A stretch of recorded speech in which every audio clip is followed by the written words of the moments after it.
Hello, good morning, जोहार, मैं संजय और आप देख रहे हैं न्यूज झारखंड। समय हो चला है झारखंड की खबरों को जानने का, उनसे अपडेट होने का। तो चलिए जानते हैं झारखंड की आज की 25 मुख्य बड़ी खबरों को। उससे पहले अगर आप लोग न्यूज झारखंड चैनल पे नए हैं तो प्लीज चैनल को सब्सक्राइब करके बेल आइकन प्रेस कर दीजिए, जिससे आप तक झारखंड की हर एक छोटी बड़ी खबर का अपडेट आप तक पहुंचता रहे। तो चलिए शुरुआत करते हैं आज की पहली और महत्वपूर्ण बड़ी खबर से। घाटशिला में थमा चुनाव प्रचार, कल होगा मतदान, सीमाएं सील, 48 घंटे का ड्राई डे, अब मतदाताओं की बारी। घाटशिला विधानसभा उपचुनाव के लिए कल 11 नवंबर को मतदान होगा। प्रशासन ने मतदान की सभी तैयारियां पूरी कर ली है। इधर रविवार शाम 5 बजे से प्रचार पर पूरी तरह से रोक लगा दी गई है। जिला निर्वाचन पदाधिकारी कर्नल सत्यार्थी और वरीय पुलिस अधीक्षक पीयूष पांडे ने संयुक्त प्रेस वार्ता में बताया कि चुनाव शांतिपूर्ण, निष्पक्ष और पारदर्शी माहौल में संपन्न कराने के लिए पुख्ता इंतजाम किए गए हैं। दोनों अधिकारियों ने मतदाताओं से लोकतंत्र के इस पर्व में 100% मतदान की अपील की है। उन्होंने कहा है कि प्रशासन की प्राथमिकता प्रत्येक पात्र मतदाता को मतदान का अवसर सुनिश्चित कराना है। घाटशिला विधानसभा क्षेत्र के सभी 300 मतदान केंद्र पर सुबह 7 से शाम 5 बजे तक मतदान होगा। निर्वाचन पदाधिकारी ने बताया कि सभी बूथों की वेबकास्टिंग के जरिए रियल टाइम निगरानी की जाएगी। इधर मतदान कार्य में 1200 से अधिक कर्मियों की तैनाती की गई है। ये सभी दल आज 10 नवंबर को कोऑपरेटिव कॉलेज जमशेदपुर स्थित डिस्पैच सेंटर से अपने गंतव्य के लिए रवाना होंगे। क्षेत्र के 186 मतदान केंद्रों को संवेदनशील घोषित किया गया है, जिन पर विशेष सतर्कता बरती जाएगी। इधर वरीय पुलिस अधीक्षक पीयूष पांडे ने बताया कि मतदान को शांतिपूर्ण ढंग से कराने के लिए केंद्रीय सशस्त्र पुलिस बल की 10 कंपनियां तैनात की जा रही है। किसी भी बाहरी गड़बड़ी को रोकने के लिए अंतर्राज्यीय और अंतर जिला सीमाएं 72 घंटे पहले से ही सील कर दी गई है। गुमला के जोलो नदी में किशोर की डूबकर मौत, नहाने के दौरान तेज बहाव में फंसा, दोस्तों संग गया था घूमने। गुमला जिले के बसिया गुमला प्रखंड के बॉर्डर क्षेत्र स्थित जोलो नदी में रविवार को पिकनिक मनाने गए एक किशोर की डूबने से मौत हो गई। मृतक की पहचान नगर ढोर्री टोला सदर थाना क्षेत्र निवासी 14 वर्षीय अभिषेक कुजूर के रूप में हुई है। वह राजेश उरांव का पुत्र था। परिजनों ने बताया कि अभिषेक अपने करीब 40 दोस्तों के साथ पिकनिक मनाने जोलो नदी गया था। सभी पहले नदी किनारे फुटबॉल खेल रहे थे। खेल खत्म होने के बाद जब सभी नदी में नहा रहे थे, तभी अभिषेक अचानक तेज बहाव में फंस गया और देखते ही देखते पानी में समा गया। घटना की खबर मिलते ही स्थानीय लोग, प्रशासन और परिजन घटनास्थल पर पहुंचे। नदी के तेज बहाव और गहराई के कारण अभिषेक की खोज में काफी कठिनाई हुई। ग्रामीणों की मदद से घंटों की खोजबीन के बाद अंततः उसका शव नदी से बरामद किया जा सका। शव मिलते ही परिवार में कोहराम मच गया। रोते बिलखते परिजनों ने बताया कि अभिषेक बेहद मिलनसार और पढ़ाई में अच्छा था। दोस्तों के आग्रह पर ही वह पिकनिक में शामिल हुआ था। नहीं निकाले हैं तो निकाल ले गर्म कपड़े, रजाई और कंबल। झारखंड में आज 10 और कल 11 नवंबर को चलेगी शीतलहरी। मौसम विभाग ने जारी किया अलर्ट। झारखंड में ठंड ने दस्तक दे दी है। मौसम विभाग ने राज्य में आज 10 और कल 11 नवंबर को शीतलहर चलने का अलर्ट जारी किया है। विभाग के मुताबिक राज्य के कई जिलों में तापमान सामान्य से नीचे जा सकता है और लोगों को ठंड के बढ़ते असर से सतर्क रहने की सलाह दी गई है। मौसम विभाग के अनुसार दक्षिणी झारखंड के रांची, गुमला, बोकारो, हजारीबाग, खूंटी और रामगढ़, वही उत्तर पश्चिमी झारखंड के पूर्वी सिंहभूम, पश्चिमी सिंहभूम, सिमडेगा और सरायकेला खारसावा, साथ ही पलामू, गढ़वा, चतरा, कोडरमा, लातेहार और लोहरदगा जिलों में ठंड का असर अधिक रहेगा।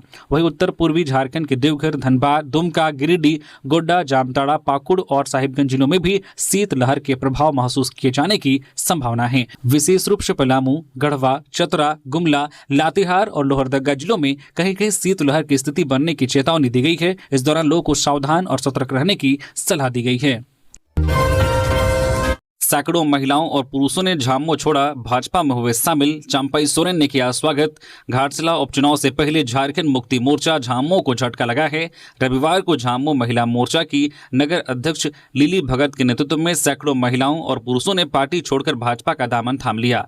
आयोजित कार्यक्रम में भाजपा नेता चंपई सोरेन ने सभी नवागंतुकों का स्वागत करते हुए कहा है कि अब जनता का रुझान साफ दिखने लगा है। उन्होंने कहा कि घाटशिला से परिवर्तन की शुरुआत हो चुकी है। जनता झूठे वादों से उपचुनाव चुकी है और प्रधानमंत्री नरेंद्र मोदी के नेतृत्व में विश्वास जता रही है।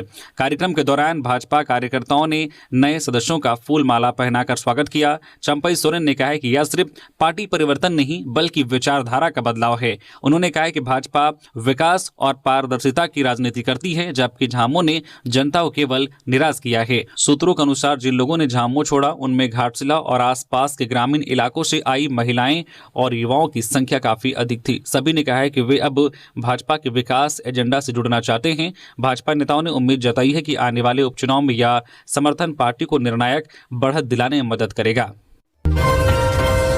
झारखंड में घर घर दस्तक देगा शिक्षा विभाग।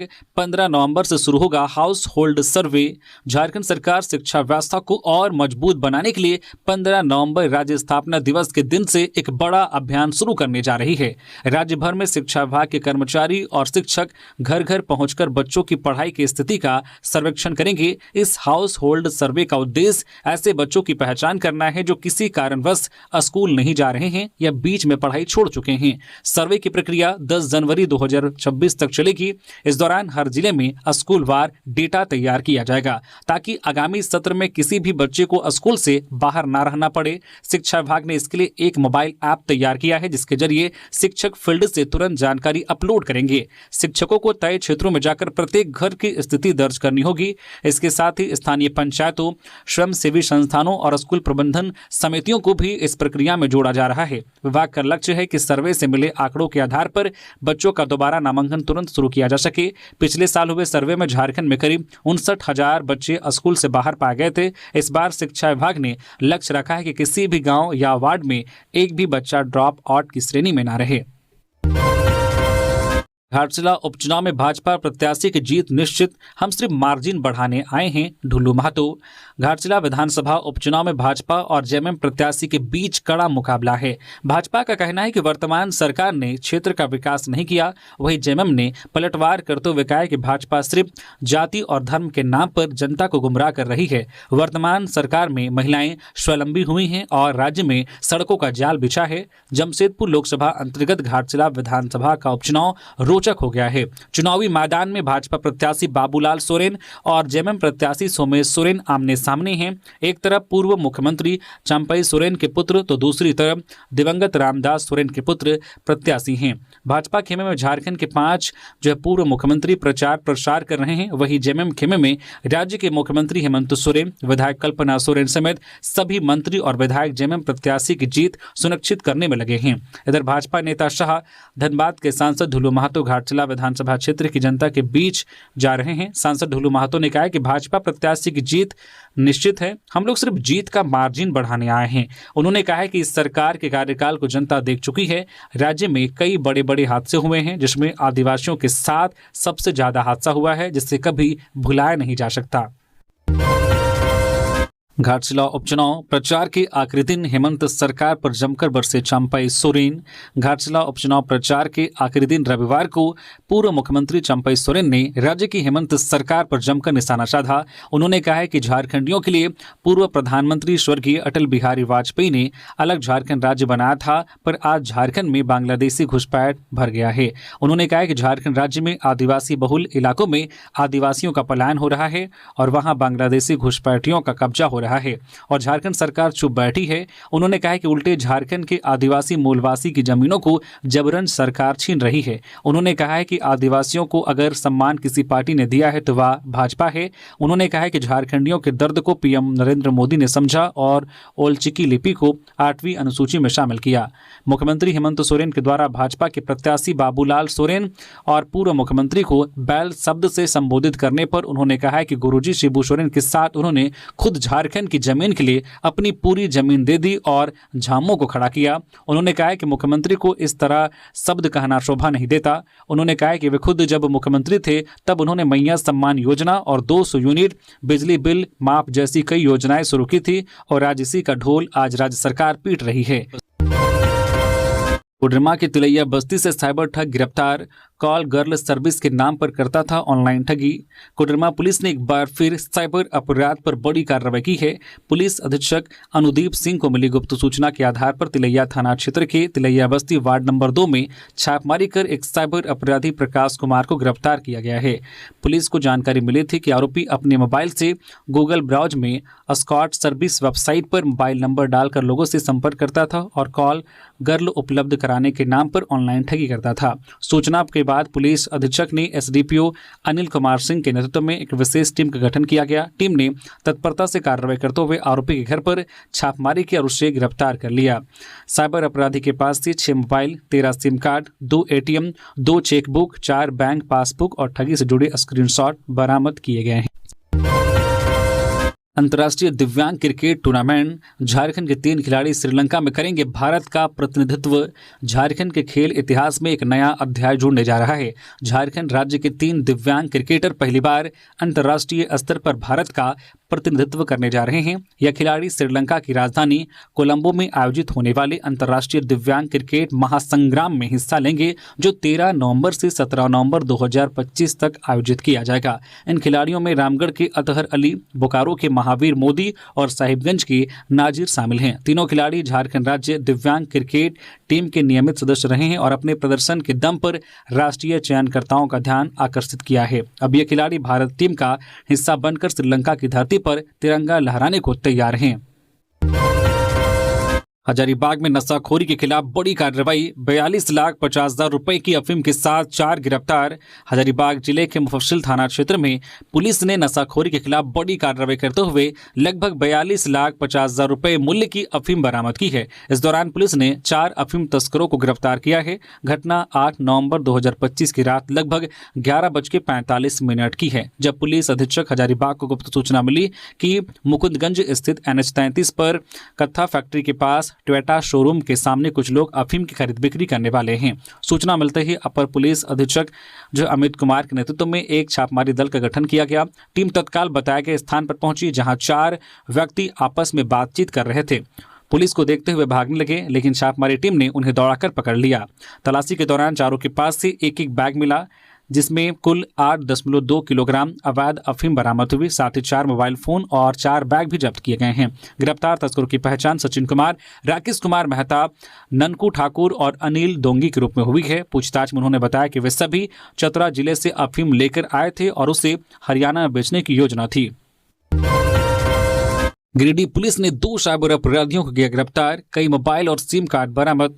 गिरिडीह पुलिस को बड़ी सफलता मिली है। जिले के बेंगाबाद थाना क्षेत्र के चंडोली डैम स्थित रहटखर गांव के पास छापेमारी कर पुलिस ने 2 साइबर अपराधियों को गिरफ्तार किया है। पुलिस को गुप्त सूचना मिली थी कि इलाके में कुछ युवक साइबर ठगी की गतिविधियों में संलिप्त हैं और आसपास के लोगों से ठगी कर रहे हैं। सूचना के आधार पर साइबर थाना प्रभारी रविंद्र भगत के नेतृत्व में एक टीम का गठन किया गया। छापेमारी के दौरान मौके से 2 साइबर अपराधी 2 भाई शंकर कुमार और धनुषधारी प्रसाद को गिरफ्तार किया गया। छापेमारी के दौरान अपराधियों के पास से 3 mobile phone, 3 SIM card, 2 ATM card, 2 Aadhaar card, 1 PAN card, 1 driving licence और 1 वोटर कार्ड बरामद किया गया है। पुलिस ने बताया कि गिरफ्तार दोनों अभियुक्तों से पूछताछ जारी है और उनके गिरोह के अन्य सदस्यों की तलाश की जा रही है। गिरिडीह पुलिस ने आम जनता से अपील की है कि वे किसी भी संदिग्ध कॉल या लिंक पर अपनी व्यक्तिगत जानकारी साझा न करें और किसी भी साइबर धोखाधड़ी की सूचना तुरंत पुलिस को दें। आदित्य साहू का आरोप, उपचुनाव में झामुमो कर सकता है पुलिस प्रशासन का दुरुपयोग। भाजपा के प्रदेश कार्यकारी अध्यक्ष और राज्यसभा सांसद आदित्य साहू ने आरोप लगाया है कि घाटशिला उपचुनाव में झामुमो और सत्ताधारी गठबंधन पुलिस प्रशासन का दुरुपयोग कर सकते हैं। उन्होंने कहा है कि चुनाव आयोग निष्पक्ष और शांतिपूर्ण मतदान सुनिश्चित कराने के लिए ठोस कदम उठाए। आदित्य साहू ने रविवार को चुनाव प्रचार के अंतिम दिन आयोजित प्रेस वार्ता में कहा है कि राज्य सरकार को पुलिस प्रशासन को अपने टूल किट की तरह इस्तेमाल नहीं करना चाहिए। उन्होंने कहा कि सत्ताधारी गठबंधन को अपनी हार साफ दिखाई दे रही है, इसलिए वह धन बल और प्रशासनिक प्रभाव दोनों का सहारा लेने की कोशिश में है। साहू ने कहा, जनता परिवर्तन के मूड में है, इसलिए मुख्यमंत्री से लेकर सत्ताधारी दल के मंत्री और विधायक तक बौखलाए हुए हैं। उनके बयानों में झल्लाहट साफ दिख रही है। झरिया के पूर्व विधायक संजीव सिंह ने तोड़ी चुप्पी। नीरज सिर्फ भाई नहीं बल्कि बचपन से राजनीतिक सफर तक के सबसे करीबी साथी। 8 वर्षों तक कानूनी लड़ाई लड़ने और जेल में रहने के बाद झरिया के पूर्व विधायक संजीव सिंह ने पहली बार अपनी चुप्पी तोड़ते हुए अपने मन का दर्द सार्वजनिक किया। मीडिया से बातचीत में उन्होंने कहा कि जीवन में कई मुश्किल समय आए, लेकिन अपने ही भाई नीरज सिंह की हत्या का आरोप लगना उनके लिए सबसे बड़ा सदमा था। उन्होंने कहा कि नीरज सिर्फ उनके भाई नहीं बल्कि बचपन से राजनीतिक सफर तक उनके सबसे करीबी साथी थे। ऐसे व्यक्ति की हत्या में उनका नाम जुड़ जाना उनकी कल्पना से भी बाहर था और इस घटना ने उन्हें अंदर तक तोड़ दिया। संजीव सिंह ने बताया कि शुरुआत से ही उन्होंने इस मामले की सीबीआई जांच की मांग की थी ताकि सच्चाई उजागर हो सके। इसके लिए उन्होंने 2019 में न्यायालय का रुख भी किया था, लेकिन याचिका 2 साल तक लंबित पड़ी रही। 2023 में अदालत ने राज्य सरकार से जवाब मांगा, जिस पर सरकार ने सीबीआई जांच की जरूरत से इनकार कर दिया। उन्होंने कहा कि पूरे मामले में सच्चाई सामने आने में बेहद देरी हुई, लेकिन अदालत ने अंततः उन्हें बरी कर न्याय किया।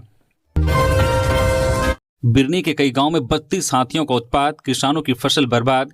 गिरिडीह के बिरनी प्रखंड के बाराडीह, ताराटाड़, चितनखारी, बेलाटाड़ और जमुनियाटाड़ में शनिवार रात 32 हाथियों के झुंड ने जमकर उत्पात मचाया। हाथियों ने दर्जनों किसानों की धान और आलू की फसल को रौंद डाली, जिससे पूरे इलाके में दहशत का माहौल है। मिली जानकारी के अनुसार ताराटाड़ के किसानों चानो महतो, वासुदेव यादव, डालिया देवी और अनिया देवी के करीब 4 एकड़ खेतों में लगी फसल को हाथियों ने पूरी तरह से चट कर दिया और कई पेड़ भी हाथियों ने उखाड़ दिए। घटना की सूचना मिलते ही वन विभाग की टीम अन्नू सोरेन के नेतृत्व में दलबल के साथ मौके पर पहुंची और हाथियों को खदेड़ने की कोशिश की। ढोल, नगाड़ा, पटाखे और सायरन बजाने के बावजूद झुंड गांव के आसपास ही डटा रहा। वनकर्मी रात भर हाथियों की गतिविधियों पर नजर बनाए रहे। वनकर्मी अन्नू सोरेन ने बताया कि प्रभावित किसानों से उनके जमीन के कागजात मांगे गए हैं ताकि मुआवजा प्रक्रिया शुरू की जा सके। घटना की जानकारी मिलते ही स्थानीय मुखिया जो है शाहदेव यादव, पंचायत समिति सदस्य श्रीराम यादव, सुमित यादव समेत कई ग्रामीण मौके पर पहुंचे और नुकसान का मुआयना किया। मजदूरों की मांगे पूरी न हुई तो 16 नवंबर को होगी आंदोलन की घोषणा। भवन सिंह, झारखंड नगर निकाय मजदूर यूनियन के अध्यक्ष भवन सिंह ने कहा है कि विगत 24 सितंबर को निगम प्रबंधन से हुई त्रिपक्षीय वार्ता के निर्णयों को यदि आगामी 15 नवंबर तक लागू नहीं किया गया तो प्रबंधन के खिलाफ आर पार की लड़ाई लड़ी जाएगी। उन्होंने कहा कि मजदूरों की मांगे नहीं मानने पर 16 नवंबर को राजेंद्र भवन सेंटर 2 के मैदान में आम सभा की जाएगी। आम सभा में नगर निगम के सभी वार्डों के दैनिक मजदूर, चालक, खलासी और हेल्पर शामिल होंगे। भवन सिंह ने रविवार को प्रेस विज्ञप्ति जारी कर कहा है कि आम सभा में आंदोलन की रूपरेखा तय की जाएगी। मजदूर कर्मियों के स्थायीकरण, बोनस, अवकाश और एरियर भुगतान जैसे प्रमुख मुद्दों पर आंदोलन का बिगुल फूंका जाएगा। उन्होंने बताया कि रांची नगर निगम में कार्यरत अस्थायी कर्मियों को अब तक बोनस नहीं मिला है, जबकि धनबाद नगर निगम ने 18 अक्टूबर को अपने कर्मचारियों को बोनस दे दिया है। अगर नवंबर माह में बोनस का भुगतान नहीं हुआ तो यूनियन श्रम विभाग से भी कार्रवाई करने की मांग करेगा और आवश्यकता पड़ी तो विभाग के समक्ष प्रदर्शन भी किया जाएगा। गुमला में बाइक के सामने आई बिल्ली, हुआ हादसा।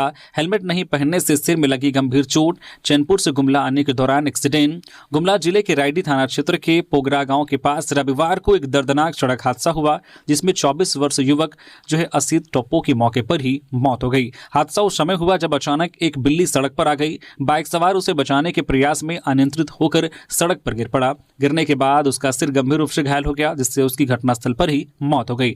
मृतक असीत टोप्पो चैनपुर प्रखंड के कोटकेल गांव का रहने वाला था। परिजनों के अनुसार वह चैनपुर से गुमला की ओर जा रहा था और पोगरा के पास यह हादसा हो गया। घटना की जानकारी मिलते ही स्थानीय लोग मौके पर पहुंचे और पुलिस को सूचना दी। रांची में सजा हैंडलूम एक्सपो, मेले में दिख रही एक भारत श्रेष्ठ भारत की झलक। राजधानी रांची इन दिनों देश की विविध कला, संस्कृति और परंपरा का अनोखा संगम बनी हुई है।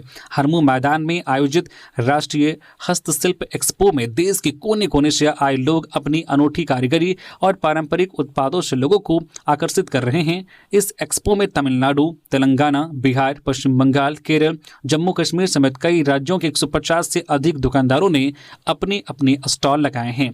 कश्मीर से कन्याकुमारी तक के कलाकारों की भागीदारी इसे सचमुच एक भारत श्रेष्ठ भारत की झलक दे रही है। रांची में हैंडलूम एक्सपो 24 नवंबर तक चलेगा। आयोजन का उद्देश्य हस्त निर्मित वस्तुओं और स्थानीय उत्पादों को बढ़ावा देना है। वोकल फॉर वोकल के तहत स्थानीय उद्यमियों और कारीगरों को मंच देने पर विशेष ध्यान दिया गया है। चतरा में घर में विशालकाय अजगर घुसने से मचा हड़कंप, वन विभाग की टीम ने निकाला सुरक्षित। चतरा जिले के घोरीघाट क्षेत्र में उस समय भय का माहौल बन गया जब एक घर के बगल में लगभग 12 फीट लंबा और मोटा अजगर घुस आया। स्थानीय निवासी आशीष पाठक ने अजगर की सूचना तत्काल प्रतापपुर वन विभाग को दी, जिससे बच्चों और परिवार में बना डर का माहौल खत्म हो सका। सूचना मिलते ही वनरक्षी अंकित रोशन अपनी टीम के साथ मौके पर पहुंची और अजगर को सफलतापूर्वक रेस्क्यू कर लिया। रेस्क्यू के बाद अजगर को सुरक्षित रूप से घने जंगलों में ले जाकर छोड़ दिया गया। वनरक्षी अंकित रोशन ने आम नागरिकों से अपील की है कि अगर उनके घर में कोई सांप या वन्य जीव घुस जाए तो उसे मारने के बजाय वन विभाग से संपर्क करें। उन्होंने स्पष्ट किया है कि किसी भी वन्य जीव को मारना कानूनन अपराध है और ऐसा करने पर वन विभाग सख्त कार्रवाई कर सकता है। उन्होंने नागरिकों से वन्य जीवों की रक्षा करने के लिए ये अनेक कदम उठाने का आग्रह किया। अब अनुदान के लिए नहीं लगेंगे चक्कर, झारखंड में स्कूलों मदरसों के लिए 2 साल बाद फिर शुरू हुई ऑनलाइन प्रक्रिया। झारखंड सरकार ने राज्य के वित्त रहित स्कूलों, इंटर कॉलेजों, संस्कृत विद्यालयों और मदरसों को अनुदान प्राप्त करने के लिए प्रक्रिया को आसान और पारदर्शी बनाने के लिए नया ऑनलाइन पोर्टल लॉन्च किया है। आज 10 नवंबर से 13 दिसंबर तक संस्थान इस पोर्टल giya.dosel.jharkhand.gov.in के माध्यम से आवेदन कर सकेंगे। स्कूली शिक्षा एवं साक्षरता विभाग ने वित्त वर्ष 2025-26 के लिए आवेदन और उसकी जांच प्रक्रिया को पूरी तरह ऑनलाइन करने के निर्देश दिए हैं। विभाग ने इसके लिए विस्तृत गाइडलाइन भी जारी कर दी है। जिलों के डीईओ और झारखंड एकेडमिक काउंसिल जैक को आवेदनों की जांच और संस्थानों के भौतिक सत्यापन के बाद अपनी अनुशंसा 29 दिसंबर तक विभाग को भेजनी होगी। इस दौरान यह सुनिश्चित किया जाएगा कि अनुशंसित स्कूल, कॉलेज या मदरसा किसी वित्तीय अनियमितता में शामिल ना हो। विभाग ने स्पष्ट किया है कि 13 दिसंबर के बाद आवेदन स्वीकार नहीं किए जाएंगे और किसी अन्य माध्यम से भी आवेदन नहीं लिया जाएगा। रांची पुलिस ने चोरी कांड का किया खुलासा, महिला चोर सहित 3 गिरफ्तार, गहने बरामद। रांची जिला के सदर इलाके से पुलिस ने एक महिला चोर सहित 3 आरोपी को गिरफ्तार किया है। गिरफ्तार आरोपियों ने सदर थाना क्षेत्र में रहने वाले पवन कुमार के यहां बड़ी चोरी की वारदात को अंजाम दिया था। रांची पुलिस के द्वारा जारी की गई रिलीज के अनुसार रांची के सदर थाना क्षेत्र के सुंदर बिहार तिरिल कोकर के रहने वाले पवन शाह के यहाँ 7 नवम्बर की रात बड़ी चोरी की वारदात को अंजाम दिया गया था। इस मामले को लेकर पवन शाह के द्वारा घर में हुई चोरी के संबंध में 8 नवंबर को सदर थाना में लिखित आवेदन दिया गया। इसके बाद त्वरित अनुसंधान प्रारंभ करते हुए सदर थाना पुलिस के द्वारा चोरी कांड का सफलता के साथ खुलासा किया गया और चोरी किए गए सामान को बरामद किया गया। रांची के सदर थाना प्रभारी कुलदीप ने बताया है कि चोरी की वारदात को अंजाम देने में लक्ष्मी नाम की युवती भी शामिल थी। वह गुमला की रहने वाली है। वहीं इस मामले में ज्वेलर्स दुकान के मालिक अनीस सोनी को भी गिरफ्तार किया गया है। सोनी चोरी के गहने को खपाने का काम किया करता था। बरामद सामानों में सोने की चेन 1, सोने का कान का टॉप 2 जोड़ा, सोने की कान की बाली 1 जोड़ा, सोने का जितिया 1, चांदी की पायल 3 जोड़ी, चांदी की बिछिया 3, चांदी का सिंदूर का किया 1 बरामद किया गया है।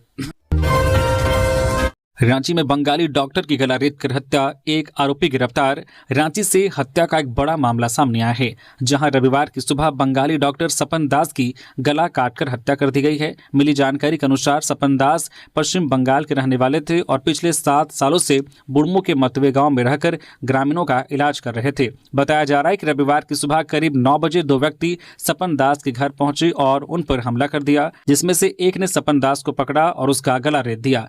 अत्यधिक खून बहने के कारण सपन की मौके पर ही मौत हो गई। हत्या के बाद जो आरोपी फरार होने की कोशिश करने लगे, लेकिन अत्यधिक नशे में होने के कारण एक आरोपी पकड़ा गया। लोगों ने पुलिस को मामले की जानकारी दी, जिसके बाद मौके पर पहुंची पुलिस उससे पूछताछ कर रही है, लेकिन हत्या की वजह अब तक सामने नहीं आ पाई है। स्थानीय लोगों ने बताया कि सपन दास पिछले 6 सालों से गाँव में ही किराए के मकान लेकर ग्रामीण चिकित्सक के तौर पर लोगों का इलाज कर रहे थे। वे बंगाली डॉक्टर के नाम से फेमस भी थे। बंगाली डॉक्टर की हत्या से सभी हैरान हैं।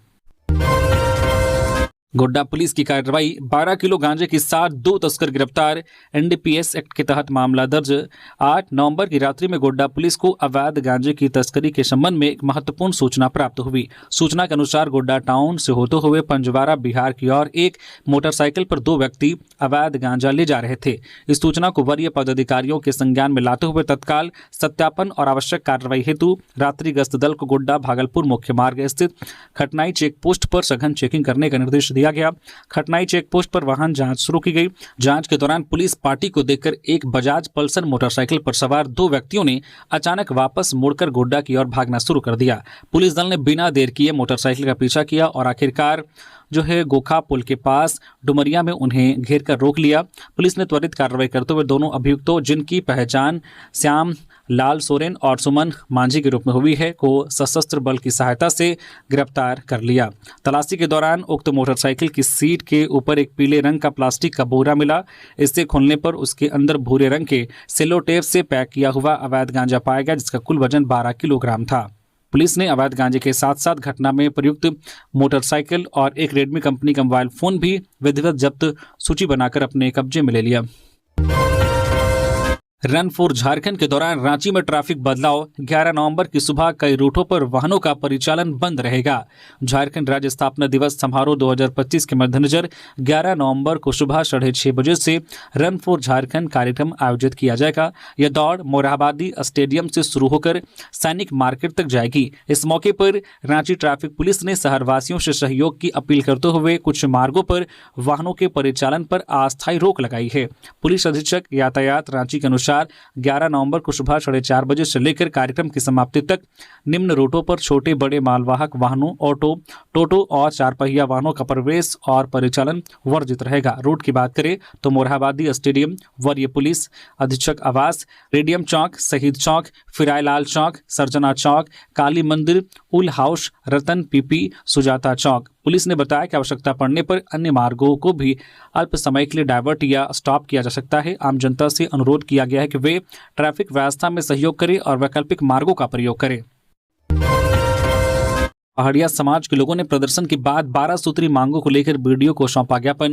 पाकुड़ जिले के लिट्टीपाड़ा प्रखंड अंतर्गत पहाड़िया समाज के लोगों ने स्वास्थ्य, सड़क, पेयजल, रोजगार जैसे मूलभूत समस्या के समाधान को लेकर प्रखंड परिसर में धरना प्रदर्शन किया। इसके बाद क्षेत्र की पहाड़िया समाज के लोगों ने विभिन्न समस्याओं को लेकर बीडीओ संजय कुमार को उपायुक्त के नाम 12 सूत्री मांग पत्र सौंपा।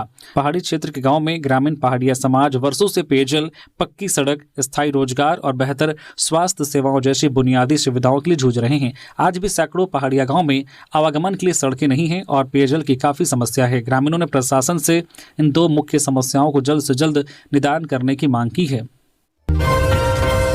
गोवा इंटरनेशनल फिल्म फेस्टिवल में होगी उलगुलान की स्क्रीनिंग। धरती आबा भगवान बिरसा मुंडा के जीवन पर आधारित फीचर फिल्म उलगुलान की स्पेशल स्क्रीनिंग गोवा में आयोजित 56वां इंटरनेशनल फिल्म फेस्टिवल में 22 नवंबर की रात 8 बजे होगी। फेस्टिवल में यह स्क्रीनिंग बिरसा मुंडा की 150वीं जयंती पर की जा रही है। इस फेस्टिवल में देश विदेशों से आए फिल्म जगत हस्तियां शामिल होंगी। फिल्म के निर्माता व निर्देशक अशोक शरण ने कहा है कि इस फिल्म के प्रदर्शन द्वारा भगवान बिरसा मुंडा को श्रद्धांजलि दी जाएगी। अशोक शरण ने बताया कि फिल्म की पूरी शूटिंग भगवान बिरसा मुंडा से जुड़े वास्तविक स्थलों खुंटी में की गई है। मीट विक्रेता के पक्ष में आए बाबूलाल मरांडी, पुलिस पर पतरातू के दुकानदार को फर्जी केस में फंसाने का लगाया आरोप। भाजपा विधायक दल के नेता और नेता प्रतिपक्ष बाबूलाल मरांडी ने झारखंड पुलिस पर गंभीर आरोप लगाए हैं। उन्होंने कहा है कि राज्य में कुछ पुलिस अधिकारी कानून को निजी रंजिशें निकालने का जरिया बना चुके हैं। मरांडी ने दावा किया है कि रामगढ़ जिले के पतरातू में मीट दुकान संचालित करने वाले राजेश साव पर पुलिस ने फ्री में मीट न देने के कारण झूठा आर्म्स एक्ट का मामला दर्ज कर जेल भेज दिया। मरांडी ने कहा है कि इस मामले में आरोपी की पत्नी लगातार जांच की मांग कर रही है, जबकि पुलिस का दावा है कि युवक को रात में योजना बनाते पकड़ा गया। पत्नी का कहना है कि उसके पति को थाने से फोन कर बुलाया गया था। ऐसे विरोधाभास खुद पुलिस की कार्यप्रणाली पर गंभीर सवाल खड़े करते हैं। मरांडी ने पोस्ट में लिखा, उन्होंने आरोप लगाया कि हेमंत सोरेन सरकार में विपक्षियों पर झूठे मुकदमे लगाने की जो परंपरा शुरू हुई थी, अब वही पुलिस अधिकारियों के बीच भी उतर आई है। मरांडी ने कहा है कि हेमंत सोरेन को अब यह समझ आ गया होगा कि शेर को सवा शेर जरूर मिलता है और दूसरों के लिए गड्ढा खोदने का परिणाम क्या होता है। मरांडी ने रामगढ़ पुलिस को टैग करते हुए मांग की है कि पीड़ित के आवेदन के आधार पर थाना परिसर की सीसीटीवी फुटेज और कॉल डिटेल की जांच कर निष्पक्ष कार्रवाई की जाए। लातेहार में 3 वर्षीय बच्ची के साथ मिला महिला का शव 2 दिन से थी गायब। लातेहार जिला के बालूमाथ थाना क्षेत्र अंतर्गत बसिया पंचायत के बेलवाडी गांव स्थित एक कुएं में एक महिला और उसकी 3 वर्षीय बच्ची का शव बरामद हुआ। मृतक महिला की पहचान बेलवाडी गांव निवासी सुखमनी देवी के रूप में हुई है।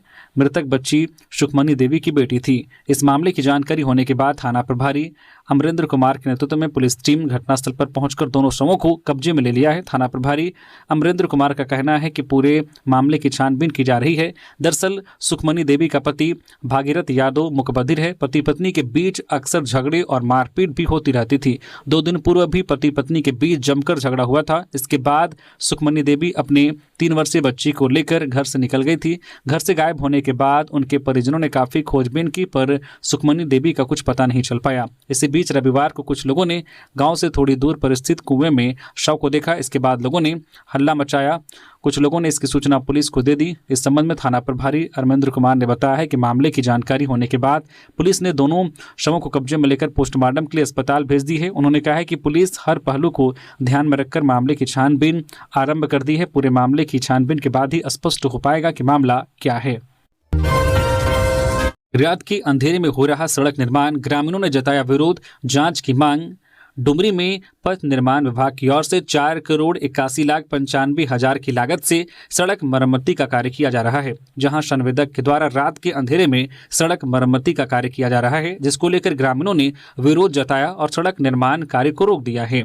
लोगों की माने तो उनका कहना है कि सड़क निर्माण में एस्टीमेट के हिसाब से काम नहीं किया जा रहा है, जिसके कारण संवेदक रात के अंधेरे में जैसे तैसे काम कर भागना चाह रहा है। विरोध कर रहे ग्रामीणों ने कहा है कि सड़क मरम्मती का कार्य कर रही कंपनी पहले पुराने सड़क को स्क्रैप नहीं किया है, जिसके कारण निर्माण कर रहे सड़क की मजबूती नहीं रहेगी। यह सड़क एक बरसात भी नहीं झेल पाएगा, जिसको लेकर लोगों ने संबंधित विभाग से जांच की मांग की है। हालांकि विरोध के बावजूद सड़क निर्माण का कार्य कर रहे संवेदक ने जबरन सड़क मरम्मती का कार्य चालू रखा है। अब यह देखने वाली बात होगी कि यह सड़क मरम्मती का कार्य की विभाग जांच करती है या नहीं, या आने वाला समय ही बताएगा। हालांकि विभाग के जेई आफ्ताब आलम सही से सड़क मरम्मती का कार्य का दावा कर रहे हैं, लेकिन अब उनकी यह दावा कितनी सही है यह जांच के बाद ही पता चलेगा। इंडियन स्टार्टअप एसोसिएशन ने रांची उपायुक्त को लिखा पत्र, झारखंड स्थापना दिवस पर राज्य के उत्कृष्ट स्टार्टअप्स को सम्मानित करने का किया अनुरोध। इंडियन स्टार्टअप एसोसिएशन ने रांची के उपायुक्त को पत्र लिखकर अनुरोध किया है कि झारखंड स्थापना दिवस के अवसर पर राज्य के ऐसे उल्लेखनीय स्टार्टअप्स को सम्मानित किया जाए जो अपने अपने क्षेत्र में उत्कृष्ट प्रदर्शन कर रहे हैं और झारखंड का नाम रोशन कर रहे हैं।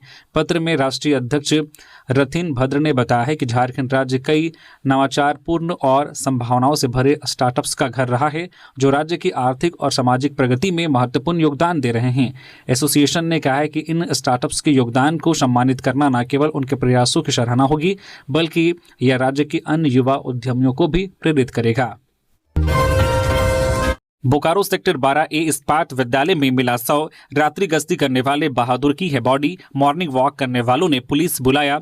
बोकारो के सेक्टर 12A स्थित इस्पात विद्यालय परिसर में रविवार सुबह उस समय सनसनी फैल गई जब स्थानीय लोगों ने ग्राउंड के पास एक व्यक्ति का शव पड़ा देखा। सुबह की सैर पर निकले लोगों ने जैसे ही शव को देखा तुरंत इसकी सूचना सेक्टर 12 थाना पुलिस को दी। सूचना मिलते ही थाना प्रभारी सुभाष चंद्र राणा टीम के साथ घटनास्थल पर पहुंचे और पूरे इलाके को घेर कर जांच शुरू की। अचानक मिली मौत की खबर से विद्यालय परिसर और आसपास रहने वाले लोग दहशत में आ गए और मौके पर लोगों की भीड़ जुटनी शुरू हो गई। स्थानीय लोगों ने 100 की पहचान बहादुर के रूप में की है, जो इस क्षेत्र में रात में गश्ती का कार्य करता था। मृतक के शरीर पर मौजूद वर्दी और पास की टॉर्च से भी यह अंदाजा लगाया गया कि वह रात्रि सुरक्षा ड्यूटी पर तैनात था। थाना प्रभारी सुभाष चंद्र राणा ने बताया कि प्रारंभिक जांच में यह मामला ऊपर की मंजिल से गिरने का प्रतीत होता है। तो ये थी आज की झारखंड की टॉप बड़ी खबरें। इसी तरह से झारखंड की हर एक छोटी बड़ी खबर देखने के लिए आप हमारे चैनल न्यूज झारखंड चैनल को सब्सक्राइब करके बेल आइकन प्रेस कर दीजिए, जिससे आप तक झारखंड की हर एक छोटी बड़ी खबर का अपडेट आप तक पहुंचता रहे। तो अभी के लिए बस इतना ही, हमें दीजिए इजाजत, फिर मिलते हैं किसी और खबरों के साथ। धन्यवाद।